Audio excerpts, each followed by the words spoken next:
Welcome to the thrilling and suspenseful journey. Today, we explore Jesse and Victor's mysterious relationship while accused in the theatre. Dunning questioned why bring everyone to the theatre.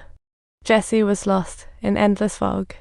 Though Jesse cleared his name, all became ghosts, forcing him to flee, reaching the deck. Suddenly, a masked man swooped down, knocking him out with a gun. Jesse begged, but the masked man forgot to pull the trigger escape time. In the chaos, Jesse was struggling like he was fighting ghosts, completely clueless about what to do. Perhaps he really fell into a battle royale game, and the result was total chaos. Jesse's hands went weak, but he luckily dodged the fatal blow of the bullets ran out. He picked up an axe ready for counterattack. He chopped towards the opponent and shouted, "Who are you?" Unexpectedly, the masked man merely replied, "Buried at sea." This was incredibly mysterious. Finally, Jesse escaped danger, the sole survivor. But once over, he stood there listless. Just then, lovely music wafted over, and Jesse felt sentimental, wondering, what movie's soundtrack is this?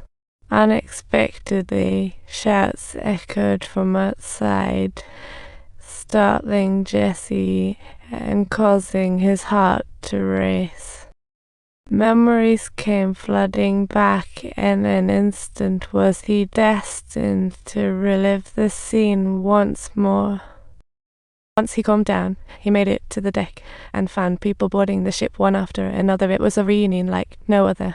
He wondered if everything would play out like before, only to be crushed by the realization that everyone's conversations and actions were identical, so surreal. Jesse squatted, head in hands, as his key slipped out, drawing everyone's attention. It turned out to be his own keys gone wild, rekindling memories from the banquet hall. He tried to force himself to calm down, but Victor shut up again, questioning, "How come you are so much faster than me?" Jesse hastily explained, "Downstairs is my twin. I'm Jesse too. Everyone will move soon." Victor smirked in response, "I always thought you were a bit off. Guess you're seriously dreaming." Jesse too became frantic. "You have to believe me. Be careful, you will be the first to drop." He humorously added, "Who knows which idiot will leave a hole in the back of your head." Victor dismissed it but collided with a nail, proving this act was epic. Jesse was shocked, realizing he had actually sabotaged himself. He rushed into the warehouse, finding paper strewn everywhere. Upon closer inspection, every piece of paper stated, "If you board the ship, take them all out." The handwriting was identical. Jesse wrote it, realizing it was his own again. Looking at the paper strewn around, he felt a chill and suddenly remembered the necklace in the pipeline. While checking, his neck chain accidentally snapped, and he wondered how many loops this had to go through.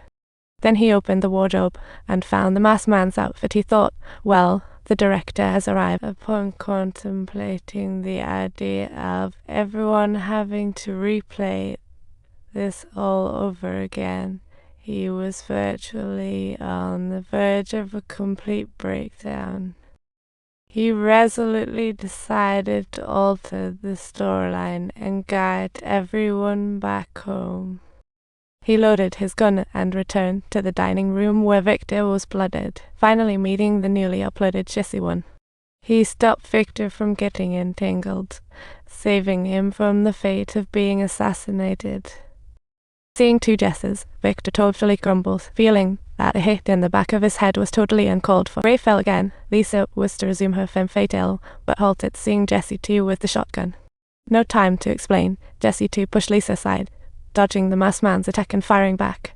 He shot the masked man in the head, and they bolted out of the theatre, while the two outside were utterly confused.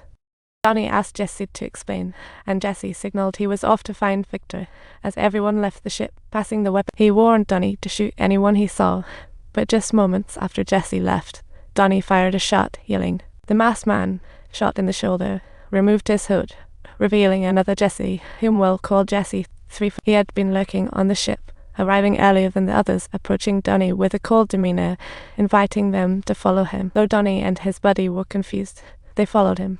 By the time the real Jesse returned, the two were nowhere to be found. Jesse 3 took them to room 237, seizing the opportunity to slash Donnie's throat and giving Lisa. Thankfully, Donnie blocked Jesse 3, and Lisa made a lucky escape. prompting Jessie to chase after her immediately. Lisa fled to the equipment room, starting to call for help, saying everyone was dead and hoping for rescue. As Jessie got closer, Lisa began to flee again, only to stumble upon a horrifying sight in the corner. She found a pile of her own corpses, while injured Lisa kept crawling, completely unaware that Jessie was not the killer. Jessie was dumbfounded, but still went over to comfort Lisa, insisting he hadn't hurt anyone, but she was having none of it. Suddenly, sounds of a struggle erupted, and when Jessie stood up, he saw 2 toss 3 overboard like a rag doll. When he checked on Lisa again, he realized she was no longer breathing. His heart sank. But then, distant cries for help back. A group of people identical to them approached to board the ship. Was the new loop beginning again? Jessie rushed down, only to find they were already on board. Let's clarify, there were always 3 Jessies on the ship, and the newcomer will be known as 4. Jessie aimed to shut down the cruise ship's engine once. No matter how hard he tried, he despaired, sitting on the floor, crying out, "I want to go home," perhaps missing his son.